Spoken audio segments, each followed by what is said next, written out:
Hey there, anime enthusiasts! Welcome back to the channel. Today, we're diving into the often polarizing realm of anime sequels. You know the feeling when your favorite series announces a new season and the anticipation is sky high? Well, unfortunately, not all sequels live up to the hype. Some, in fact, fall flat and leave us questioning what went wrong. In this video, we're counting down the top 10 worst anime sequels in history.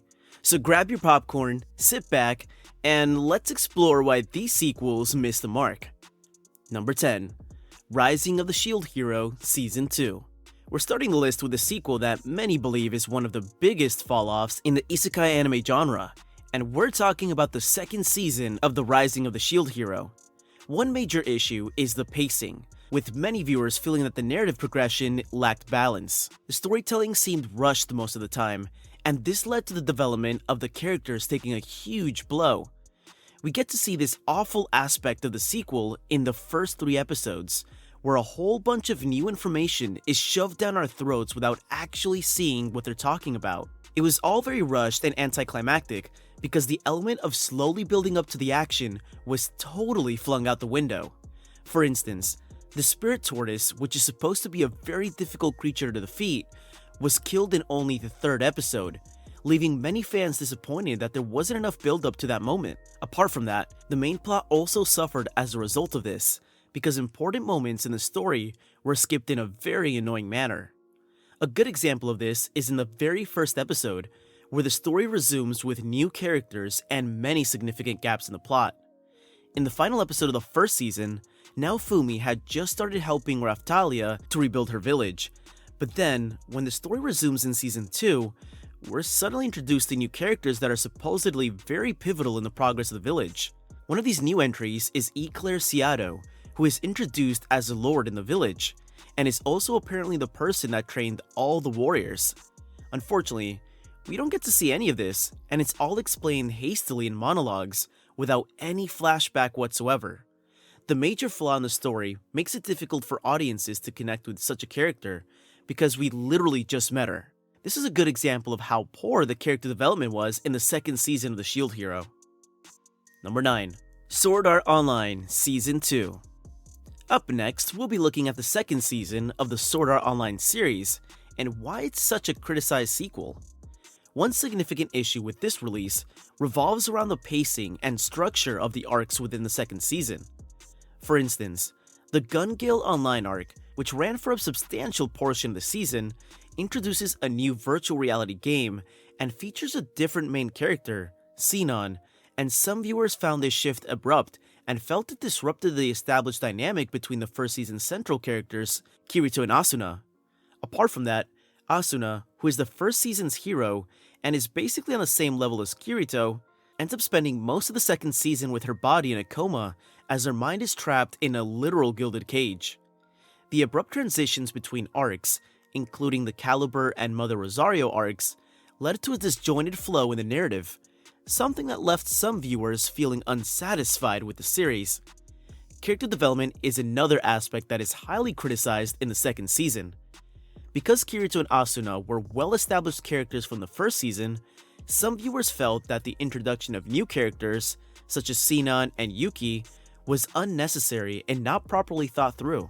You'd expect that the writers would do more with the original key figures and make them even more compelling for audiences, but that wasn't the case in the sequel. The emotional investment that fans had with the first season's characters made it difficult for them to just suddenly accept the new ones, and this ended up impacting the overall engagement with the story.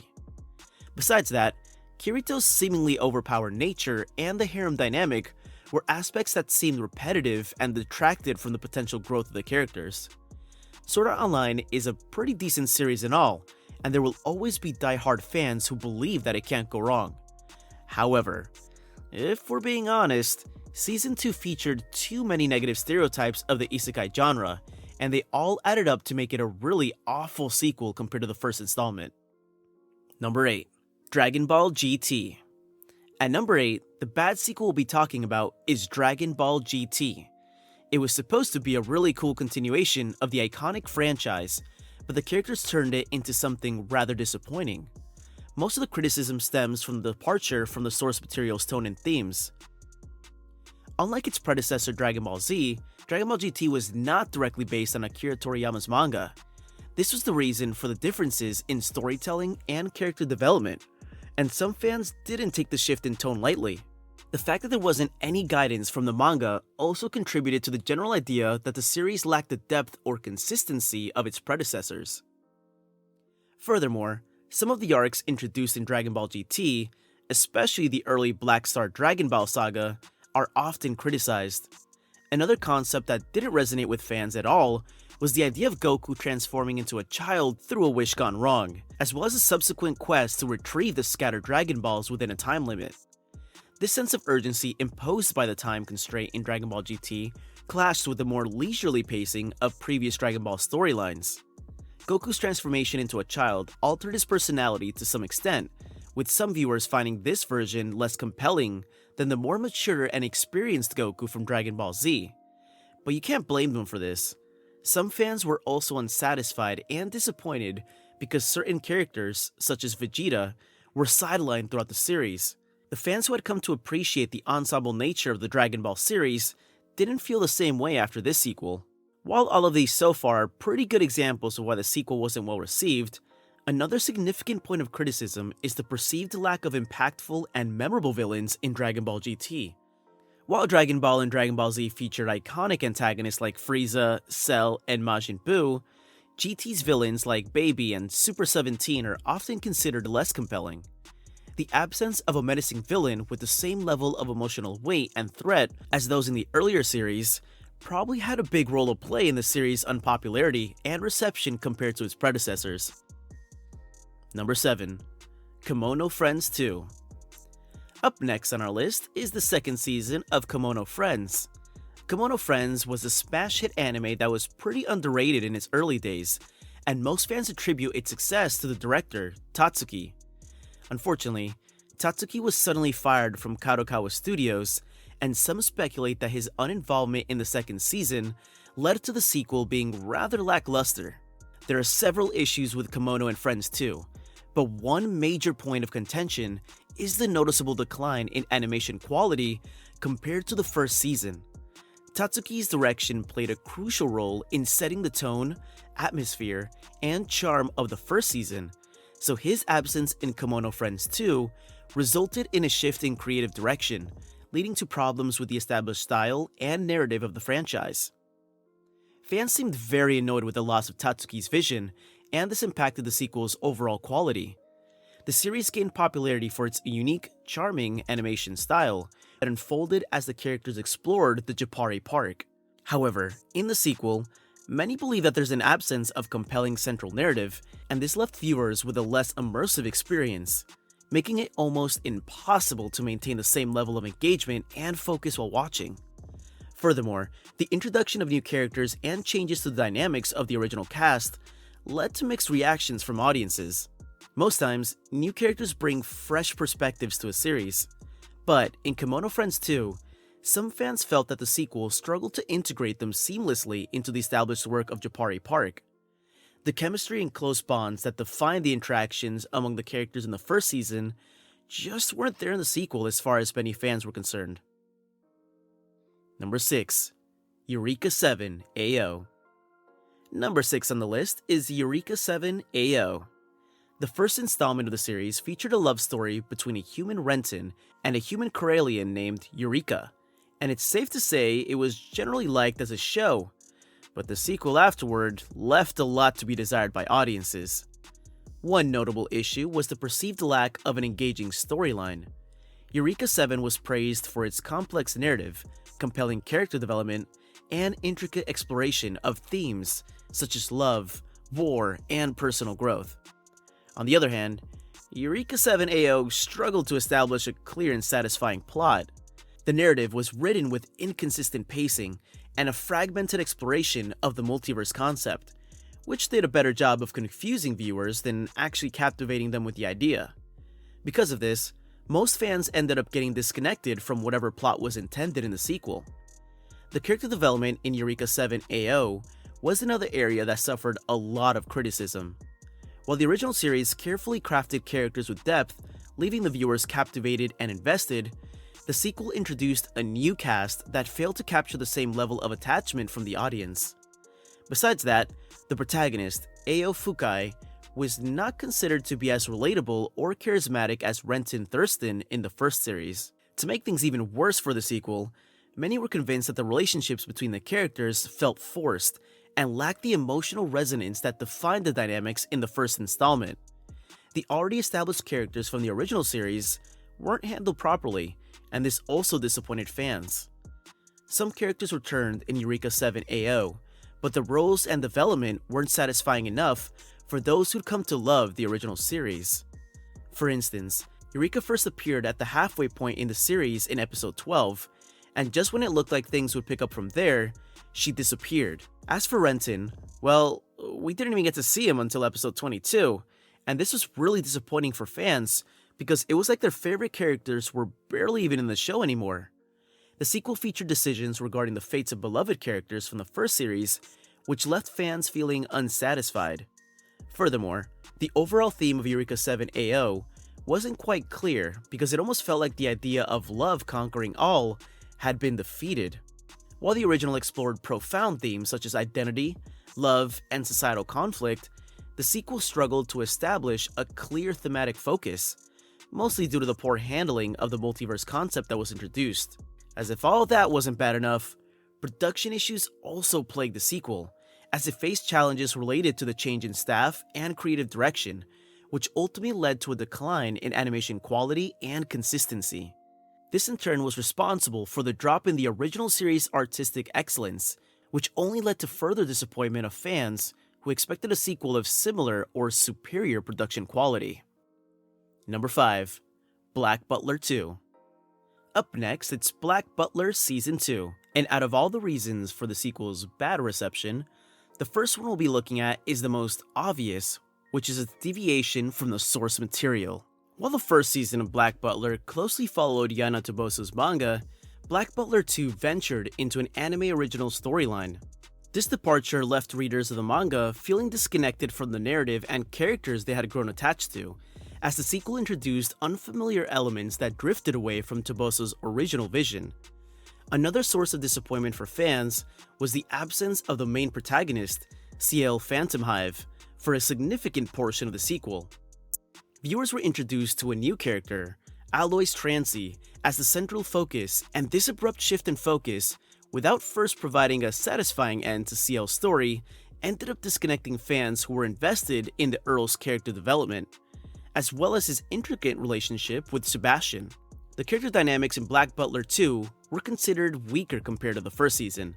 For instance, Sebastian's iconic dynamic with Ciel, which contributed significantly to the charm of the series, was disrupted in the sequel, and the introduction of Aloys and his demon butler, Claude Faustus, failed to capture the same chemistry that made the original duo so beloved by audiences. The addition of these new characters was received with mixed reactions, especially because the relationships lacked the same depth and complexity presented in the first season. Another huge factor that influenced the sequel's reception was the fact that the tone was a bit too focused on sensual elements. Some fans found this new dependence on explicit and provocative themes to be unnecessary, as well as divergent from the sophisticated themes that characterized the first season. The abrupt shift contributed to the perception that Black Butler 2 prioritized these shabby elements over substance. Besides all that, inconsistencies in the plot made the show difficult to follow, as the narrative failed to provide satisfactory explanations for certain events, leaving several loose ends that left fans frustrated. Some arcs seemed rushed or underdeveloped, and this led to further criticism of the sequel's pacing. In the production department, Black Butler 2 faced some challenges with animation quality, and it was so glaring that viewers noted a decline in visuals as well as the animation fluidity compared to the first season. Overall, the factors that led to such heavy criticism and backlash can be summed up as a deviation from the source material, the absence of the original protagonist, weaker character dynamics, shifts in the tone, and production issues. Number 4. Tokyo Ghoul Route A. Speaking of anime sequels that are considered bad because they deviated from the manga plot, next on the list is Tokyo Ghoul Route A. Like some of the other series on this list, one of the primary issues with this sequel is its divergence from the manga, written by Sui Ishida, on which Tokyo Ghoul is based. While the first season of the anime was a hit that closely followed the manga's narrative, Tokyo Ghoul Route A took a different route and created a separate storyline. This departure led to confusion and disappointment among fans who were anticipating an adaptation in line with the source material. One of the central and controversial plot points is Kaneki's decision to join Aogiri Tree, a ghoul organization. This choice really disrupted the relationship between him and his friends in Anteiku, ultimately unraveling strong bonds formed in the first season. The sequel also had pacing issues, and the storytelling left much to be desired as well. The sudden introduction of new characters contributed to the confusion, as the series failed to provide the necessary build-up and exposition for them. Another really annoying point in the series was Amon's transformation. This didn't sit well with some fans, as the investigator went through a transformation that altered his beliefs, and this further changed the dynamic between the ghouls and the investigator. This is probably one of the reasons why Tokyo Ghoul Route A has also suffered heavy criticism in the character development department. Many characters, including Kaneki Ken, the protagonist, experience altered or insufficient development compared to their manga counterparts.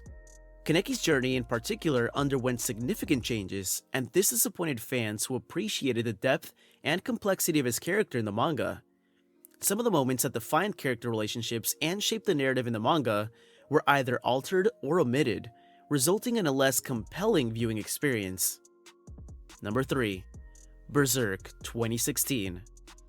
At number 3, we have Berserk 2016, and unlike the 1997 original, which is still considered a masterpiece, this sequel is very disappointing.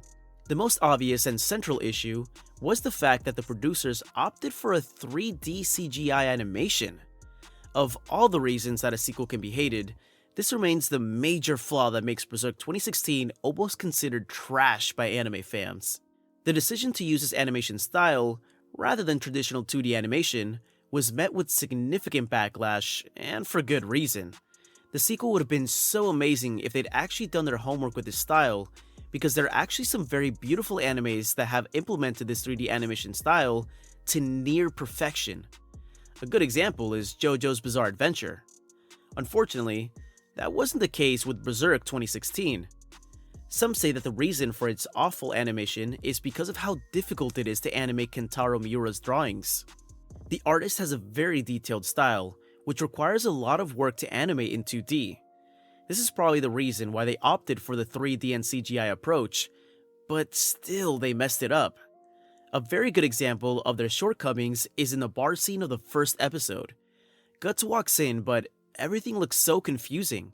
The positions between him and his opponents are very inconsistent, making it almost impossible to be sure who is where at any given time. Things only get worse when the fight starts, and at this point, you'd be having a hard time maintaining your balance because of how messed up the animation is. It's almost like the whole room is spinning, leaving anyone who's even still watching disoriented. Clearly this isn't even intended, so that just goes to show you how much they ignored the basic rules of filmmaking. Besides that, many viewers found the CGI to be below average, and quite frankly, irritating. Character models appeared stiff, lacking any form of expressiveness, and as a result, the scenes failed to capture the intricate details and emotions presented in the source material. Even the action sequences, which are pivotal in the Berserk series, suffered limitations, all thanks to the terrible implementation of CGI. The storyline was still enjoyable, for those who had the tolerance to ignore the visual blunders to keep watching. Unfortunately, the viewing experience was too distasteful for most, and all these just added up to create the horrible impression people have of Berserk 2016. Number 2. The 7 Deadly Sins, Season 3. At number 2, we'll be looking at yet another iconic franchise that messed up a sequel with unattractive animation. A1 Pictures is a renowned studio with works like Your Lie in April, Sword Art Online, and Blue Exorcist as projects under its belt. They had worked with Aniplex to produce the first 2 seasons, as well as the 7 Deadly Sin movie, Prisoners of the Sky. Unfortunately, the movie flopped, so Aniplex said goodbye to the team, leaving A1 Pictures with no choice but to find a replacement as quickly as possible. The only studio available at the time was Studio Dean, so they teamed up, and this resulted in a noticeable decline in the visual quality of the third season. It didn't take long before fans started highlighting the awkward character designs, inconsistent animation, and a lack of the vibrant and dynamic visuals that they're used to. One of the most annoying things was the fact that they even censored bloody scenes with white bubbles and stuff, which was both funny and embarrassing at the same time. For a shonen that is already popular for its incredible fight scenes and action, the third season left a lot to be desired from its fans.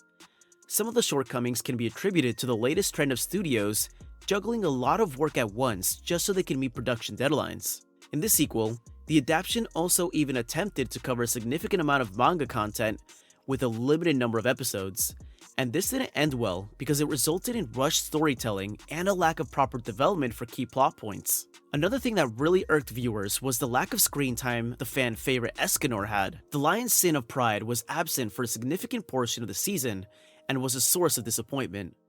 Escanor's unique personality and formidable abilities were key highlights in the previous seasons, and his limited presence in Season 3 contributed to the lack of engagement some viewers had with the series.